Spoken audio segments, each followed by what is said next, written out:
It's time for another exciting adventure in church history.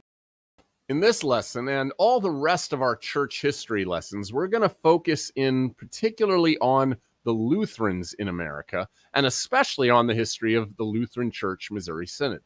Now, last video, we mentioned how Pennsylvania was one of the very few colonies, one of the few places in the world, in fact, that offered religious freedom.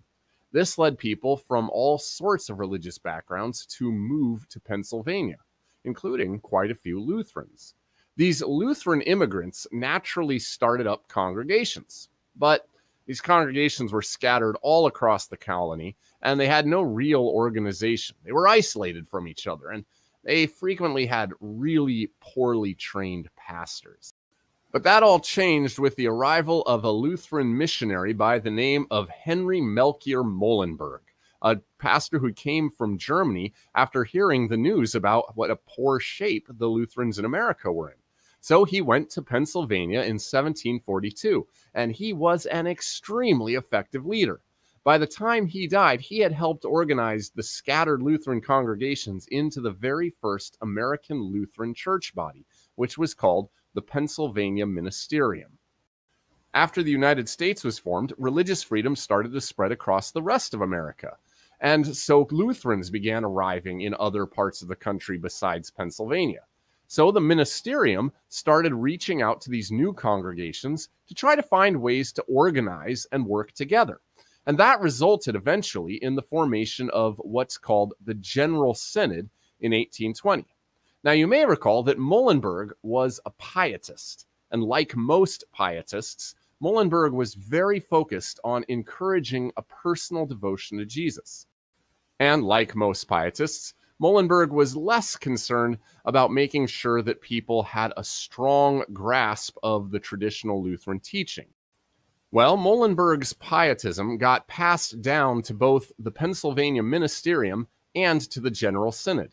Pastors in this new General Synod were trained as pietists, and they encouraged pietism in the congregations that they served. And over time, these early American Lutherans started to lose any real sense that they had any important differences from other Christian groups in America. They started downplaying Lutheran views on baptism and the Lord's Supper, on salvation and sin, because they wanted to work more closely with church bodies like the Reformed or the Methodists or the Anglicans in America. This went so far that by the 1850s, one of the most famous Lutherans in America, a guy named Samuel Schmucker, even went so far as to say that Lutherans should get rid of their old beliefs about baptism and the Lord's Supper, so that every non-Catholic Christian in America could better work together to cultivate more Christian devotion in America. While all this watering down of Lutheranism started happening out in America, back in Germany, rationalism was becoming a very powerful force in most universities and seminaries.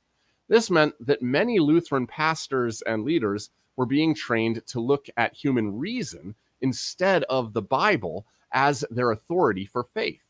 At the same time, King Frederick William III of Prussia was the largest and most powerful German state at the time, but King Frederick was trying to force Lutheran and Reformed congregations to join together into one generic Protestant church body.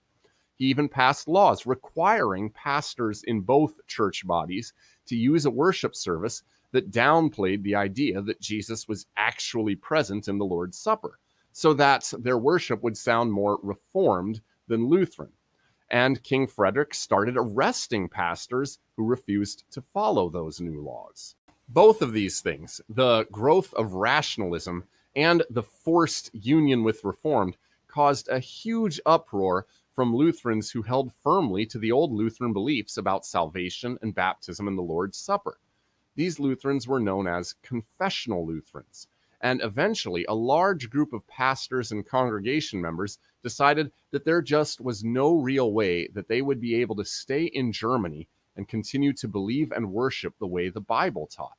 So, led by a pastor by the name of Martin Stephan, they sold everything they had, pooled their money together, and in 1838 decided to migrate to America where they could have religious freedom. These confessional Lutherans eventually traveled all the way up to St. Louis in Missouri, and they brought a huge area of land south of St. Louis in Perry County. They started to build several settlements and churches there to begin a new life where they could worship in line with their original Lutheran beliefs. Unfortunately, it wasn't long before power started to go to the head of their leader, Pastor Martin Stephan. He started to act more like a dictator to all the other pastors and to the lay people. He told them how to spend the community money. He insisted that they use their limited resources to focus on building him a huge house before working on more important projects in the settlements. Eventually, it even came out that he had started having adulterous relationships with several women from the community. As soon as people found that out, Martin Stephan was excommunicated. That is, he was kicked out of the church and sent across the Mississippi River in a rowboat to fend for himself. Now, this led to a bit of a crisis for that confessional Lutheran community, and it left a lot of them wondering if they should just cut their losses and go back to Germany. But a young pastor by the name of C.F.W. Walther stepped in and convinced them that they could carry on in good conscience. And Walther turned out to be a very effective leader. He managed to rally everyone's spirits so that they continued to build their new home. And he insisted that they should build a seminary right away to make sure that they would have well-trained pastors, because he was worried that if there weren't well-trained pastors, it wouldn't be very long before rationalism or pietism started making its way into the community. He strongly encouraged every congregation to build a school so that kids would have a solid foundation in their Lutheran beliefs. And he started publishing a magazine to help keep the lay people informed about theology, because he felt it was important that lay people be as well trained and well educated as possible. In any case, as the community got established, they began to reach out to Lutheran congregations in the surrounding states. And they found that there were several Lutheran congregations and smaller church bodies that were very much on the same page as them in terms of their beliefs. And so they eventually organized with those other congregations into what would later be known as the Lutheran Church Missouri Synod. And the Missouri Synod elected C.F.W. Walther as its first president and steered in a very conservative, very confessional direction. As these Missouri Synod Lutherans reached out, they also discovered that many Lutherans in America, particularly those who belonged to the General Synod, were moving in almost the exact same direction as the churches they had fled in Germany. Several leaders in the General Synod were pushing to be more like non-Lutheran churches and were downplaying some core Lutheran beliefs in the hopes of working more closely with non-Lutheran churches.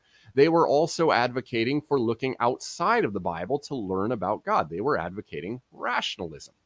Now, this led to some very strong conflicts between the Missouri Synod Lutherans and the General Synod. All the while, a lot of people in the General Synod were also starting to come round to the belief that the older Lutheran position really was more in line with both Scripture and with genuine Christianity. And that led ultimately to the General Synod splitting up into two different bodies, the General Synod and the General Council. So, by the beginning of the 1900s, there were basically three kinds of Lutherans in America. There were the liberal Lutherans of the General Synod who wanted to downplay Lutheran beliefs and be more like other American Christians. On the other end of the spectrum, there were the confessional Lutherans like the Missouri Synod, who strongly insisted on traditional Lutheran beliefs because they were convinced those beliefs were what the Bible taught. The third kind of Lutherans were these moderate, middle road kinds of Lutherans in the General Council, who went somewhere in between the other two. They wanted to try to respect the original Lutheran beliefs, but they also wanted to update their ideas to keep pace with newer beliefs and be more open to other Christians who didn't hold to Lutheranism. And that's where we'll pick up next time. We'll see you then.